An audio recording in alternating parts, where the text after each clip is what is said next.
More thing I wanted to bring up for part one is this orange tape I found, 3M orange duct tape. It's just under $4 out the door, and I got this for the orange tape on the barrels. As you know, like the KRONOS has an anodized black barrel, and it has to have an orange tip in order to fire. Schoon's really strict about this, and for very good reason. We're playing in a schoolyard. Obviously, we don't want neighbors thinking we're shooting real guns at each other. So, I bought this stuff to put on the outside of all my barrels, and we're going to see how it turns out. I like it. I like it a lot. Yeah, it's pretty nice. I might trim the outside of it just to be a little more flush.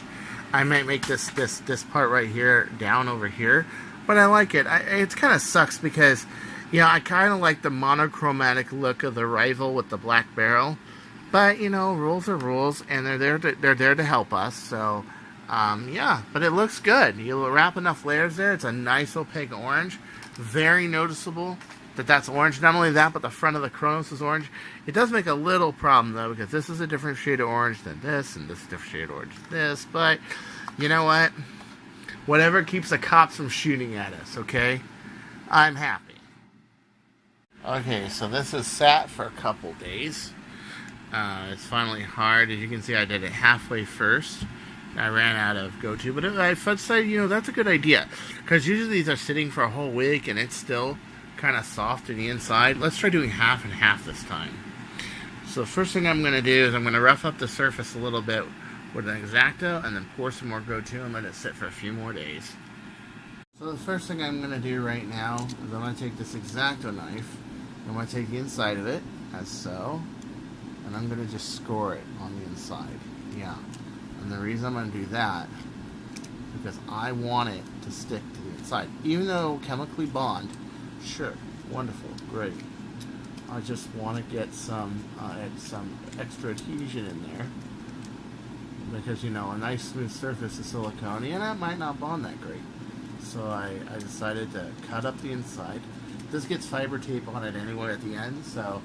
Okay, so there it is. I got this. And in with the go-to glue. Let's start with the second layer of go-to. Just like that. Pour it down the center and just let it fill up. Like so. This should really help. It also should help with another problem I was having where the center was shrinking on the inside of it, which didn't matter because on a KRONOS, your outside is the place where the plunger needs the push anyway, and all you're really doing is really getting rid of dead space and reinforcing that. It's really not a problem, but it was shrinking on the inside, and I didn't like it. When I was doing it all in one coat, it took a week or more to dry, and everything. This might speed it up quite a bit. So there it is, right there. That's wet go-to glue, and it's going to, when it's done, it's going to cast in the inside. It's going to look just beautiful. So we're going to take this spring. God, I hate one-handed things. Ah, crap. I'm going to take this spring right here, and I'm going to put it right in front of my filter. Reason being, that's active airflow. And what that does is that tends to dry it out a lot better because it the solvent inside of it's not sitting in one place. I'm going to give that a couple more days, and then we'll do it. This is why this particular mod is taking about a week, because it's one of those slow, tedious things you got to do, where you basically you glue something, you start in the beginning of the week, you give it a little more attention in the middle of the week, and then at the end of the week, you're finally done with it. I have a lot of processes that are like that: laminating barrels, working on glue, fiberglass, all sorts of things. Darts, especially a dart. A shipment of darts takes me, with clean heads, about a month to do, simply because it got to be trimmed, cut, glued, and then they got to sit for a couple weeks and cure. And it's the same glue, but they're nearly indestructible. Well, this is the same glue. It's go-to, and it's being used as plunger padding. But again, it has to be set before it goes into the blaster, or you're going to have this liquid silicone solvent-based substance just ooze out of it, and you don't want that in your plunger tube.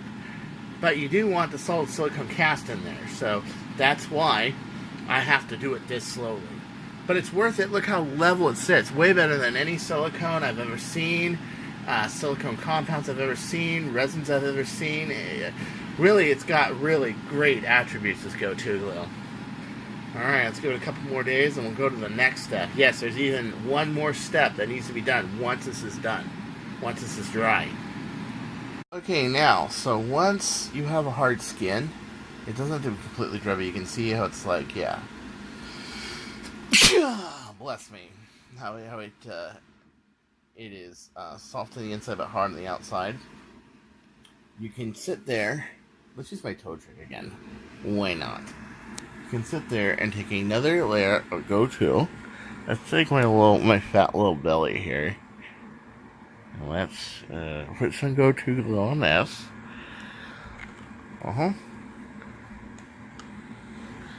And come on. God, this is so hard to do one-handed, guys. You wonder why I don't have a lot of like mod guides and stuff? Well, that's why. Because I don't. Well, one's liability, two, it's just this crap, and three, I had to explain it to this one guy where I was like, well, why don't you put a mod guide up for the Mauserfire? Well, Mauserfire is a very difficult pistol to do. It requires skills that you don't have unless you've been working at a fiberglass shop all your life.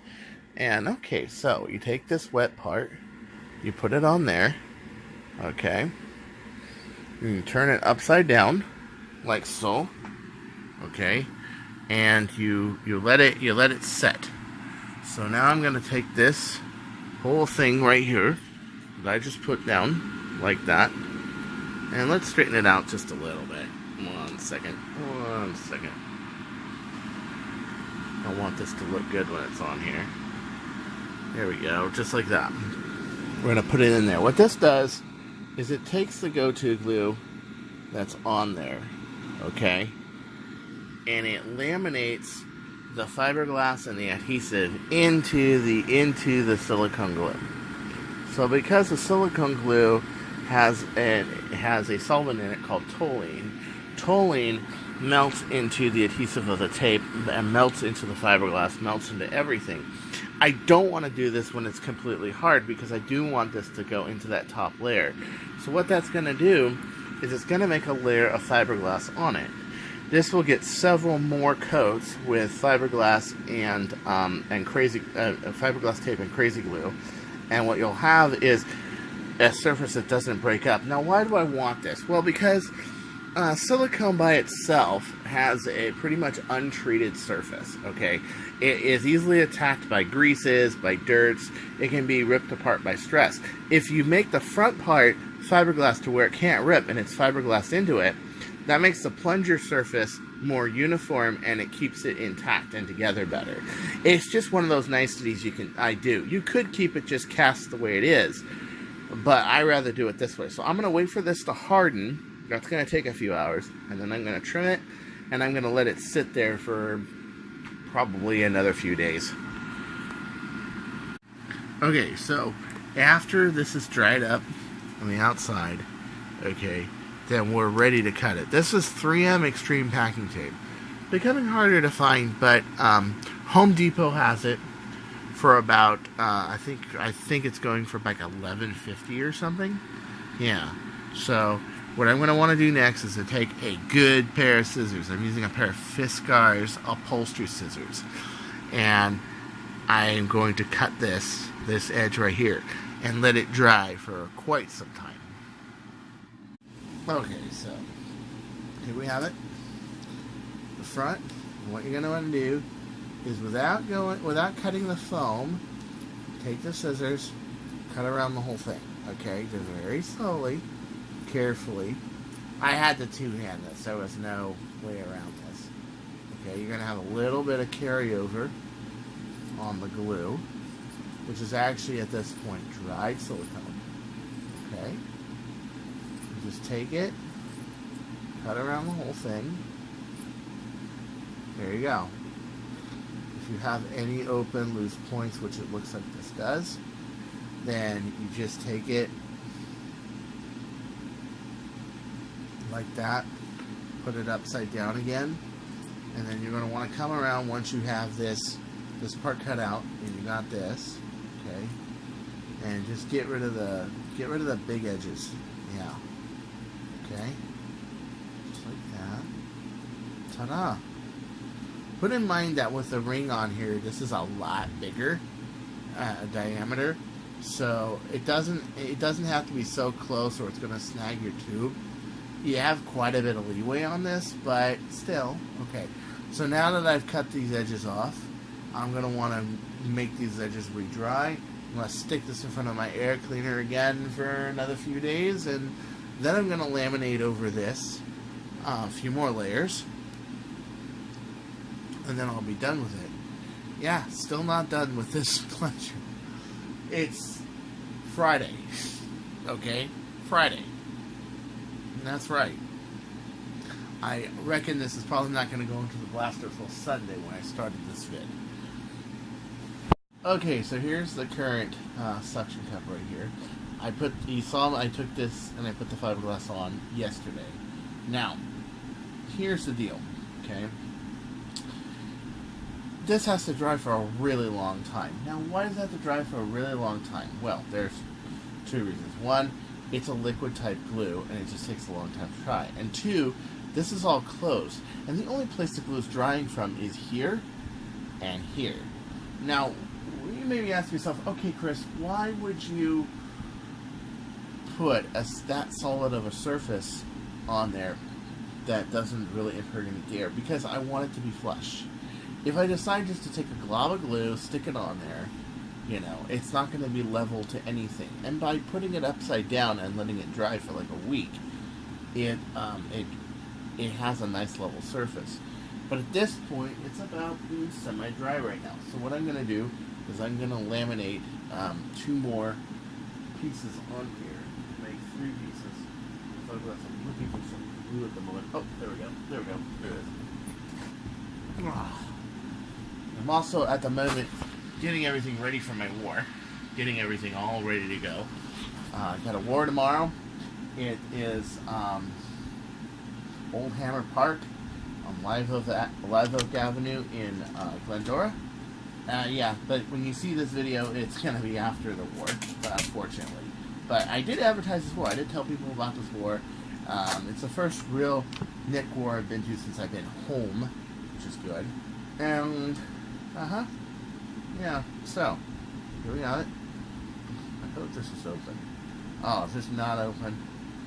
Ah. One second. So, with these fiberglass pieces, what you want to do is you'll notice that one side has a lot of lines and the other side doesn't. So, we want to make those lines kind of opposite on this. In other words, we want to turn it the other way. Why do we want to do that? Well, because we want the both grain directions to be strong. And you're trying to keep this from getting busted and chaffed open. Now, there's another thing that this tape gauge does. It gives you very fine adjustment of your volume. And you're not simply limited to tape either. You could use more felt padding. If you made your barrel just a little too small, you can use more padding as long as you have enough pusher space to draw back. And what you could do is adjust for the diameter, the length of your barrel. Yeah, the volume. You got it. Okay, so here it is. Crazy glue, laminated. Okay, that again sits in one place, dries. I cut it, and I do it again, just like I did with the other layer on glue. This time I'm using a layer of crazy glue because I'm going Mylar adhesive to, fiberglass into Mylar. Okay. So now you're using a different glue. You have to use crazy glue instead of the Go-To. But as you can see, the fiber... Alright, so let's finish this turkey. Okay, so I'm not going to fire this, but while it's drying like this, I like to put it in under the spring load because it tends to shape it a little better. So now I got 3 layers of fiber tape. It's all trimmed, it's all nice, it's tough enough to put in there. Then the thing is that this solidifies and it makes this whole thing hard to crush, but yet provides padding. So I got a freshly cut 18K Explorer. Check it out.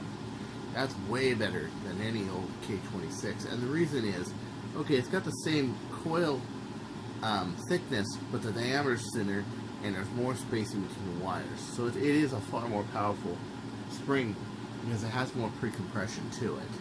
Alright, so first thing I'm going to do is I'm going to take this catch right here. I'm going to lose this piece of junk spring and throw that in the box. And then I'm going to get me an X-Acto knife. And you see these little, these 4 little tabs here? They're just a little too big to fit a turf long shot spring or a jet long shot spring or any old good long shot spring. So I'm going to take a razor very carefully. You want to use a file or something else, hey, you can do that too. I just tend to do things the way I do things. So I'm going to shave these 4 fingers off. The idea is just to thin the post equally, okay? That's the idea behind this. Okay, so I'm going to do it like so. Alright. See that right there? And then I'm going to do it on all 4 sides. The idea is to thin the width of the post, okay? That's what I want to do right now. Get rid of all the extra shavings, like that, like so. There you go.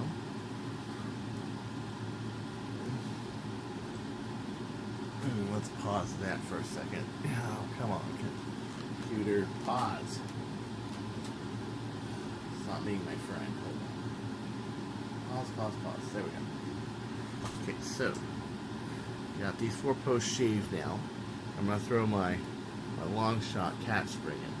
The nice thing about this catch is that it's reversible both sides. So when you wear out one side, you can use the other. I'm going to take this, push this in like so. See that? And there it is. So that is the operation of putting a normal long shot catch spring in. Okay? So now I'm going to take this plunger right here. I'm going to take this O-ring. And I'm going to use some grease. It's lithium grease, but it's not white lithium grease, okay? It is basically, let me get it for you. Some marine silicone grease. See it? It's a tan grease. I like it a lot. Put it all inside my plunger tube here. Here. See? Like so. So I have a layer in there, just starting out. And then I'm going to put it, my ring around here. I kept the O-ring channel nice and bare, which is really nice. There we go. And I'm going to take a big glob of happy, fun grease. And I'm going to put it all on the O-ring, just like that. Yeah. No hair, yeah, long hair gets everywhere. If you have long hair, it just gets everywhere. It's really annoying. Okay, so. Take my screwdriver and get a GABA, grease, and just put it around the whole thing, under the ring and around the ring and everything. Okay, so there it is. I'm gonna take my excess and throw that in my cup there, and then I'm gonna put this whole thing in here. Just into my blaster. So I'm gonna take my backstop here, but now I'm gonna put this monster ATK, and this is a really strong spring. This is a lot more stronger than a 14. As a matter of fact, there's a kid who put a K25 in a KRONOS. It had more pre-compression, and I'm hearing it's actually pretty good. It might even be faster, and you want to know why? It's not. A K25 is 11 kilograms. A K26 is 14, but it's the pre-compression. That's the whole thing. And this thing's got a lot of pre-compression, as you can see. Okay, it's got a lot of pre-compression, but it has even more pre-compression is to use like a Turf 18.5 with an adapter. That's one of my hacks I'm going to show you how to do. You guys saw the update where I actually did it, but you didn't actually see the update where I actually built it. And I'm going to do one hands-on just like this that does so. Well, you can see why Chris doesn't do a lot of these kind of vids. And the reason is very simple. Some of these mods I do are very specialized, and they take a lot of time. So that's semi-dry in there, okay? But this gives me Yeah, here we are. It's gonna need to dry for probably a couple more days. And the reason is very simple. It's, yeah. But while it's drying, I want it to curve into position. I want it to go into position. I want it to be really nice. So I'm going to put my back screws in first. Okay. That's very important that that spring is anchored. There it is. Because the pre-compression of the spring is going to help it, is going to help shape that front of that plunger head. And it's going to make sure that it's straight. And that's the one thing that I want for this thing, is I want it to fit properly. And I have to figure out which screw here is deciding to be not my friend. I think it's this top one. I'm not sure. Hold on. What in the heck? Come on, get in there. Thank you. No, it's not that one. Which one is it? Could it be this one? Oh, there we go. There we go. It's that one. It's that one right there. Okay. So I just kept pushing and backing off screws until I found the right screw. Okay. And just bolt the whole thing together. You want all of these screws, the trigger screws, this one around. You want all of them, okay, on this blaster. You don't want to, like, neglect screws. It isn't like a long shot that has like 29 screws or something crazy. So don't worry about it, you know?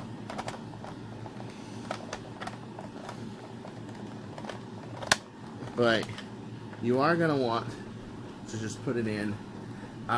When this dries, I'll do a test fire on it and show you how it's done.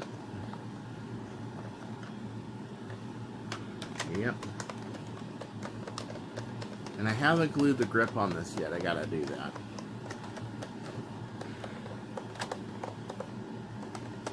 It's a Deadpool, so I want to do it carefully. Okay. Here we are. All the screws on the slide. You want all the screws, including this tab screw. Don't neglect screws on a KRONOS. Okay, especially if you're heavy weighting it, because the shell is actually very thin for what it is. It's actually very thin. So I got the front slide screw. I got the top slide screw. I like to substitute this for a longer screw because I want this to have just a little more bite to it. And I got the two back screws. Yeah.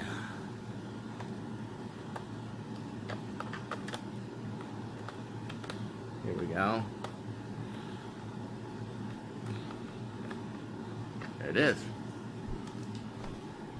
So until next time, this is Chris Cartea.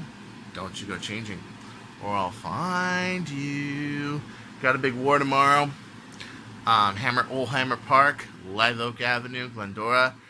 If you're in the nick, be there or be square.